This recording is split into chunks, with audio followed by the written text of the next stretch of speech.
যে বিষয়টা এখন সবচাইতে বেশি চর্চিত আলোচিত এই পিয়ার পদ্ধতি দিয়ে, আমি সাধারণত বিতর্কের মধ্যে অনেক সময় কনফিউজ থাকি। এর ভালো দিকও আমি দেখেছি, খারাপ দিকও দেখেছি। ভালো দিকটা মানে একটা প্রিন্সিপাল দিক যে হ্যাঁ এটার ব্যাটারি শোনা যায়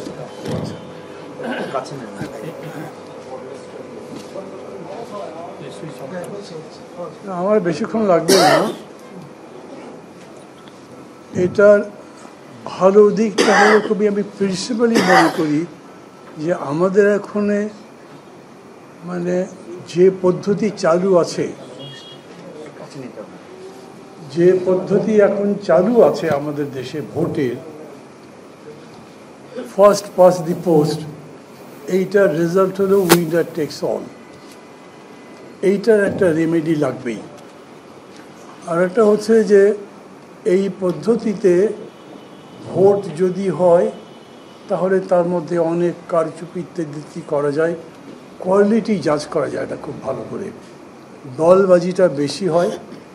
পুরা দেশের আমাদের যে কোনো দলের যে প্রার্থীতা দিই সেটা সম্পর্কে সব মানুষের ধারণা থাকে না। সো কোয়ালিটি কোয়ান্টিটি দুদিক থেকে এটার বেশ ভালো কিছু দিক আছে।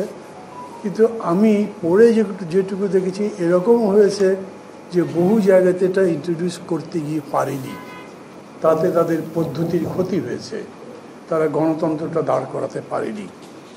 এগুলো আপনারা জানেন সবই। আপনারা আকদয় একটা বই আমাকে দিয়েছেন, সেটাও আমি যদ্দূর সম্ভব পড়ে দেখেছি। তা আমি হলাম কীরকম, যদি এরকম করে বলেন যে একটা আছে পিয়ারের পক্ষে একটা পিয়ারের বিপক্ষে, তা আমি কিন্তু ঠিক এই দিকেও পুরোপুরি নই, এদিকেও পুরোপুরি নই, মাঝামাঝি। কারণ আমাদের প্রস্তাবটা হচ্ছে আমরা ডেফিনেটলি আপার হাউস যদি হয় তাইলে সেখানে পিয়ারটা চাই। সেটা চাই এই কারণে যে সেক্ষেত্রে লোয়ার হাউসের একটা কন্ট্রোল হয়, ইন্ডিভিজুয়ালের উপরে কন্ট্রোল করা যায়, এবং যখন তখন যেভাবে ইচ্ছা সংবিধান সংশোধন করলাম বা যাই করলাম এগুলো বন্ধ করা যায়। এবং এটার এক ধরনের রেসপেক্টেবিলিটি তৈরি হয়। প্রস্তাব হিসেবে ওইখানে আলোচনার সময় ঐকমত্য কমিশনে কেউ কেউ এরকম বলেছেন লোয়ার হাউসে যেরকম ভোট হবে ঠিক তারই একটা রিপ্লিকা বা প্রতিবিম্বের মতো আপার হাউসে হবে। আমরা খুব স্ট্রেট সেটার বিরোধিতা করেছি, যারা ওইরকম হওয়া যাবে না। লোয়ার হাউসের ব্যাপারটা আমি মনে করি it should be open for discussion, এবং যেরকমই বলেন যথেষ্ট পরিমাণে আলোচনা এটার উপরে হয়েছে বলে আমি মনে করি না। আর এটা তো ঠিক, প্রফেসর ইউনুস প্রথমেই যেমন বলেছেন যে ঐকমত্য হতে হবে, তা না হলে যদি ঐকমত্য না হয় তাহলে যতটুকু হয়েছে ততটুকু সংস্কার করব, আর বাকিটা ভবিষ্যতের হাতে ছেড়ে দেব। এখন ভবিষ্যতের প্রশ্নে আমি দেখলাম লেখার মধ্যেও আছে খানিকটা, একদম ডাইরেক্টলি না বললেও। আর মানুষও মনে করে, রাজনৈতিক মহলও মনে করে যে ভবিষ্যতে কি হবে তার গ্যারান্টি কি, আজকে যে কথাগুলো বলা হচ্ছে সেটা পরে বলা হবে তার গ্যারান্টি কি। সেখানে আমার মনে হয় এই অভ্যুত্থান যে চেতনার জাগরণ ঘটিয়েছে এইটা আসলেই একভাবে অ্যামেজিং বলি আমি। 1 বছর পরেও এই চেতনা ঠিক সেই রকম করেই আছে। এটা এমনকি স্বাধীনতা যুদ্ধের পরেও হয়নি। খুব অল্প দিনের মধ্যেই এগুলো নিয়ে অনেক কথাবার্তা শুরু হয়েছিল, দেখেছি আমরা। আর এই বিষয়ে এখন তো আছেই, আমার কাছে মনে হচ্ছে যেভাবে রাজনৈতিক শক্তি সামাজিক শক্তি এটাকে আঁকড়ে ধরেছে, এই চেতনা আগামী দিনেও জাগরুক থাকবে। ফলে আমি খুব খোলাখুলি বলি, আমার ভুল হলে ভুল। আমি মনে করি যারাই ক্ষমতায় যাবেন তারা এখনকার প্রদত্ত অঙ্গীকারের প্রতি কিংবা জুলাইয়ের যে আকাঙ্ক্ষা জনগণের মধ্যে তৈরি হয়েছে সেটার প্রতি বুড়ো আঙুল দেখে চলে যেতে পারবেন না, তাদেরকে এগুলো আনসার করতে হবে।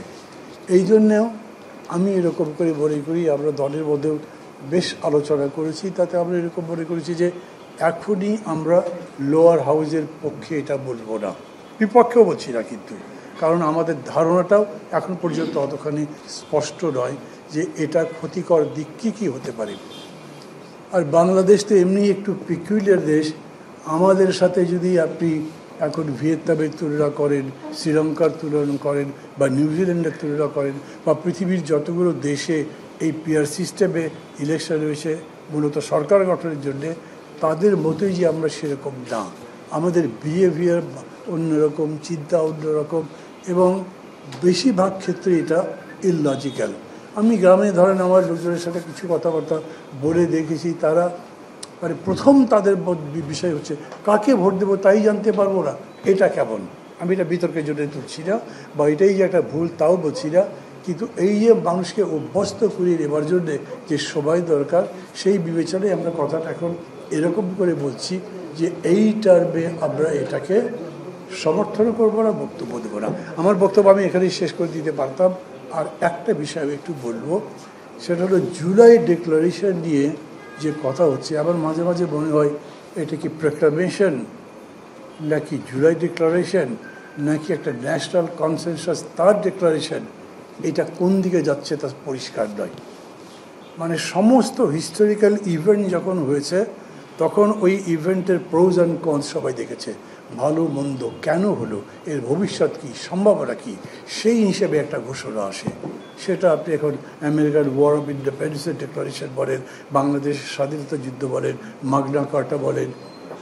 আমাদের এখানে জুলাই যখন হয়েছে বা অগাস্ট যখন হয়েছে, সমগ্র জাতি ঐক্যবদ্ধ ছিল। এখন এক বছরের মধ্যে উই আর অ্যাপার্ট, এবং আমরা আলাদা হয়েছি এরকম যেরকম করেই বলেন, যত ভালো ভাষায় পরিশীলিত ভাষায় বলি না কেন, তারপরেও আমরা এখন শক্তি প্রদর্শনের চিন্তা করছি। আমার পক্ষে বেশি শক্তি, তার পক্ষে নয়, এবং আমি বড় আমি ছোট উনি বড়, এটাও কোনো কথা নয়, এরকম একটা প্রতিযোগিতা এসছে। মানে একটা কথা তো বলাই যায় যে অভ্যুত্থানের পরে, তার বিজয়ের পরে এটা নিয়ে যখন কথাবার্তা হয়েছে, কোনো দল বলেছে এটার পেছনে আমাদের নেতৃত্বের অনেক ভূমিকা ছিল, আমরা পেছনে পেছনে কাজ করেছি, সবাই হয়তো জানে না।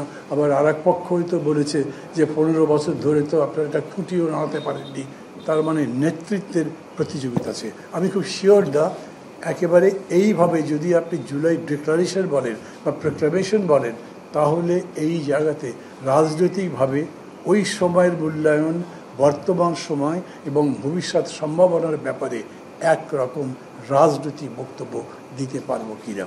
আমি যেরকম দেখছি তাতে মনে হচ্ছে যে সরকার ভাবছেন যে এই যে চর্চাটা এখন হচ্ছে ঐক্যবদ্ধ কমিশন, যেটা মেইনলি এই 166টা প্রস্তাবনার উপরে, এটার উপরে যত দূর ঐক্যবদ্ধ হবে তার ভিত্তিতে এটা হবে। ওইটাকে আর যাই বলেন একটা জাতীয় সনদ বলতে পারবেন, কিন্তু জুলাই ডিক্লারেশন বা এই ইনসারেকশনের এই অভ্যুত্থানের ডিক্লারেশন বলা যাবে বলে আমার মনে হয় না। আমি যদি কোনো আপনাদের আঘাত করে থাকি, ভুল বলে থাকি, নিজ বলে ক্ষমা করে দেবেন। সবাই ভালো থাকবেন। আল্লাহ হাফিজ।